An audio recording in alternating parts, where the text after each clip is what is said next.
नमस्कार, आप सभी लोग कैसे हैं। मैं आशा करता हूं आप सभी लोग बिल्कुल ठीक होंगे। आज हम ह्यूमन बॉडी सेल्स, माइटोकॉन्ड्रिया और डीएनए के बारे में बिल्कुल आसान शब्दों में बात करेंगे। आपको वीडियो के एंड तक बने रहें। ये स्लाइड आपने कई बार देखी होगी। ह्यूमन बॉडी सेल्स यानी कि हमारे शरीर की जो सबसे छोटी इकाई है वो सेल होती है। कई सारे सेल मिलकर टिश्यूज बनाते हैं और कई सारे टिश्यू मिलकर ऑर्गन्स बनाते हैं। ऑर्गन्स जैसे kidney, liver, pancreas, heart, lungs, इस तरह से और कई सारे ऑर्गन्स से मिलकर सिस्टम बनते हैं।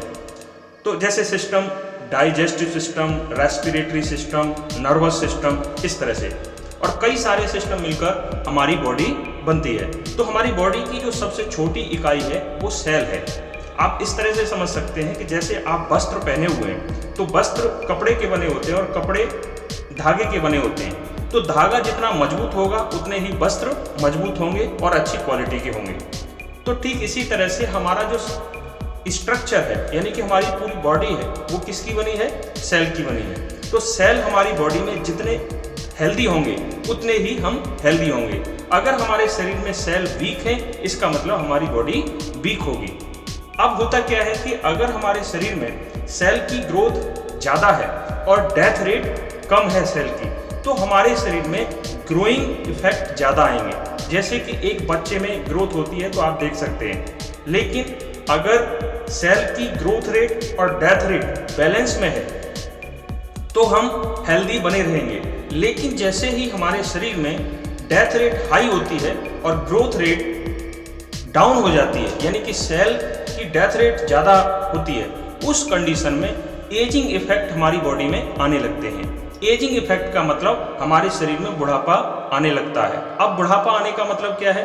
बुढ़ापा आने का मतलब है कि हमारे शरीर में जो ऑर्गन्स हैं, जो अंग हैं, जैसे किडनी, लीवर, पैंक्रिया, ये जितने भी ऑर्गन हैं उनमें ठीक ढंग से वो ऑर्गन्स वर्क नहीं करते और उनमें धीरे धीरे बहुत सारी समस्याएं आने लगती हैं, बहुत सारी बीमारियां उत्पन्न होने लगती हैं और बहुत सारे ऑर्गन्स में तो क्रॉनिक डिजीज भी उत्पन्न हो जाते हैं।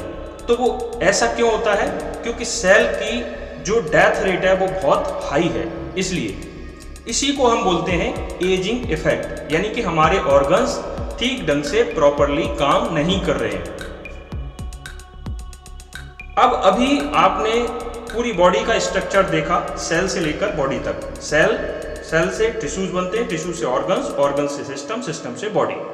अब हम बात करते हैं सेल के अंदर क्या क्या होता है। तो सेल के अंदर माइटोकॉन्ड्रिया होता है। इसका वर्क क्या होता है अभी हम बताते हैं। डीएनए का क्या वर्क होता है। लेकिन सबसे पहले थोड़ा सेल के बारे में बात कर लेते हैं। हमारे शरीर में लगभग 200 से भी ज़्यादा प्रकार के सेल होते हैं। जी हाँ, अब जैसे आपने सुना होगा रेड ब्लड सेल्स यानी कि लाल रक्त कणिकाएं, व्हाइट ब्लड सेल्स, श्वेत रक्त कणिकाएं, इसी तरह से नर्व सेल, स्किन सेल्स। तो हमारे शरीर में कितने प्रकार के सेल होते हैं? 200 से भी ज़्यादा।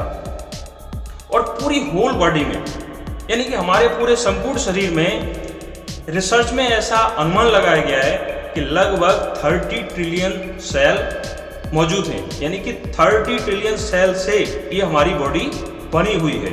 तो आप अंदाजा लगा सकते हैं 30 ट्रिलियन ये खरबों में बात जाती है। यानी कि 3 के आगे 13 जीरो, 3 के आगे 13 जीरो। ठीक, अब हम बात करते हैं कि माइटोकॉन्ड्रिया क्या काम करता है। तो आप इस तरह से समझ लीजिए, हमने खाना खाया, खाना हमारा छोटी आंतों में गया, स्मॉल इंटेस्टाइन्स में, वहाँ से एब्जॉर्ब हुआ न्यूट्रिशन और वो न्यूट्रिशन ब्लड में मिक्स होके किसके पास गया? सेल के पास। सेल ने क्या किया? सेल ने माइटोकॉन्ड्रिया, ये सेल के अंदर होता है, एक तरह से जनरेटर होता है, एनर्जी प्रोड्यूसर होता है, यानी कि ऊर्जा उत्पादक। तो सेल ने वो न्यूट्रिशन माइटोकॉन्ड्रिया को दिया और माइटोकॉन्ड्रिया ने ऑक्सीजन की मदद से वहाँ एनर्जी प्रोड्यूस की, एनर्जी बनाई और वो एनर्जी सेल को दे दी। तो इसी तरह से हर सेल में, हमारी बॉडी में जितने भी सेल हैं, अरबों खरबों सेल हैं, उन सभी सेल्स में यही प्रोसेस होता है। तो जब सेल के पास एनर्जी रहेगी और हमारी बॉडी में जितने सेल हैं और सभी सेल के पास एनर्जी रहेगी, तो हम भी एनर्जेटिक रहेंगे और हमें भी हेल्दी महसूस होगा अपने आप को। तो ये माइटोकॉन्ड्रिया का काम होता है। अब हम बात करते हैं डीएनए। डीएनए क्या है? ये भी हमारे सेल के अंदर ही होता है और ये एक तरह से हेरेडिटरी मटेरियल होता है। यानी कि आप इस तरह से समझ लीजिए कि जब एक पेयर यानी कि हस्बैंड वाइफ या स्त्री पुरुष जब अपनी जनरेशन बढ़ाने की सोचते हैं, यानी कि अपनी संतान उत्पन्न करने की सोचते हैं, तो जब उनकी संतान उत्पन्न होती है तो संतान में उनके डीएनए ही जाते हैं।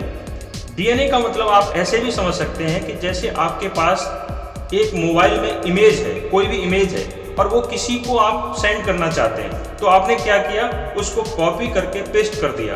कॉपी करके अगर पेस्ट किया तो सेम हूबहू वही इमेज दूसरे जगह पहुंच जाएगी जहां आपने पेस्ट की थी।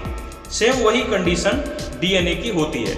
इसलिए आप यहाँ ऐसे भी समझ सकते हैं कि जैसे मान लीजिए कोई व्यक्ति या कोई बच्चा ये क्लेम करता है कि अमुक व्यक्ति मेरा फादर है और जो अमुक व्यक्ति है वो बोलता है नहीं मैं फादर नहीं हूँ, तो कैसे चेक होगा? उन दोनों का डीएनए चेक होगा। अगर डीएनए सिमिलर है इसका मतलब कॉपी पेस्ट हुआ है, इसका मतलब वो उस बच्चे का फादर है। और डीएनए अगर मिसमैच हो रहा है यानी कि मैच नहीं हो रहा है, दोनों का डीएनए सेम नहीं है, तो इसका मतलब वो लड़के का फादर नहीं है वो व्यक्ति। तो इस तरह से हम देख सकते हैं। तो ये जो यूनिक जेनेटिक कोड होता है डीएनए में, वो उसके थ्रू सारा कुछ होता है। अब यहाँ पर एक रिसर्च और हुई है जो मैं बता दूं कि कई बार आपने देखा होगा हेरिडिटी प्रॉब्लम्स होती हैं, आनुवांशिक समस्याएं होती हैं। जैसे कि फादर के बहुत कम एज में बाल उड़ गए थे तो बच्चों के भी वही प्रोसेस स्टार्ट हो गया। फादर को बहुत कम एज में चश्मा लग गया था तो बच्चों को चांसेस है कि बच्चों को भी लग सकता है। फादर को कोई बीमारी थी, क्रॉनिक डिजीज था, तो वो बच्चों को भी उत्पन्न हो सकता है। ऐसी संभावना रहती है और मैक्सिमम ऐसा होता है। तो इसको कैसे रोका जा सकता है? तो एक रिसर्च में ये अनुमान लगाया गया है कि अगर कोई भी एडल्ट पर्सन यानी कि एक जवान व्यक्ति अपने स्वास्थ्य की तरफ ध्यान दे और उसके सेल अगर पूरी तरह से हेल्दी हैं, स्ट्रांग हैं, तो उन सेल्स के अंदर जो डीएनए है वो भी धीरे धीरे हेल्दी होगा, स्ट्रांग होगा। और उसके बाद दोनों स्त्री पुरुष यानी कि एक पेयर है, जवान पेयर है, जवान स्त्री पुरुष हैं और वो संतान उत्पन्न करना चाहते हैं, तो उससे पहले अगर वो पूरी तरह से हेल्दी हैं, उनके सेल हेल्दी हैं, अगर सेल हेल्दी है तो डीएनए भी हेल्दी हो सकता है। उसके बाद अगर वो संतान उत्पन्न करते हैं तो काफ़ी चांसेस बन जाते हैं कि वो जो जेनेटिक समस्याएं आ रही थी, चली आ रही थी पीढ़ियों से, उनमें कुछ कमी आ जाए या उनको रोका जाए। तो इसके लिए हमें क्या करना है? हमें अपनी हेल्थ को बहुत अच्छी तरह से मेंटेन करना है, अपने सेल्स को स्ट्रॉन्ग करना है। अब सेल्स को स्ट्रॉन्ग करने के लिए क्या है? बहुत अच्छी क्वालिटी के आपको न्यूट्रिशन लेने पड़ेंगे। और वो बहुत अच्छी क्वालिटी के न्यूट्रिशन क्या है? मैं कई वर्षों से इनको यूज़ करता हूँ और प्रमोट करता हूँ। ये फॉरएवर लिविंग प्रोडक्ट्स के बहुत बेस्ट क्वालिटी के न्यूट्रिशन है। ये सेफ हैं, 100% नेचुरल हैं और इनके बहुत अच्छे रिजल्ट हैं। और ये इसमें जितने भी इंग्रेडिएंट होते हैं वो नेचुरल ही होते हैं, कोई केमिकल नहीं होता है। लेकिन एक बात हमेशा ध्यान रखनी है कि कोई भी FLP का या फॉरएवर लिविंग प्रोडक्ट का कोई भी प्रोडक्ट अगर आप परचेज करते हैं और यूज़ करते हैं तो वो किसी रजिस्टर्ड FBO की गाइडेंस में ही यूज़ करें। और जिन्होंने ये वीडियो लिंक आप तक भेजा है आप उनसे कांटेक्ट करें, उन्हीं की गाइडेंस में आप ये प्रोडक्ट यूज़ करें। और हमेशा ध्यान रखें FLP का, इस कंपनी का एक ऑफिशियल ऐप है माई फॉरएवर इंडिया ऐप, केवल वहीं से आपको ये 100% ओरिजिनल प्रोडक्ट्स की गारंटी होती है, वहीं से आपको प्रोडक्ट परचेज करने होते हैं। तो आज के लिए इतना ही, थैंक यू।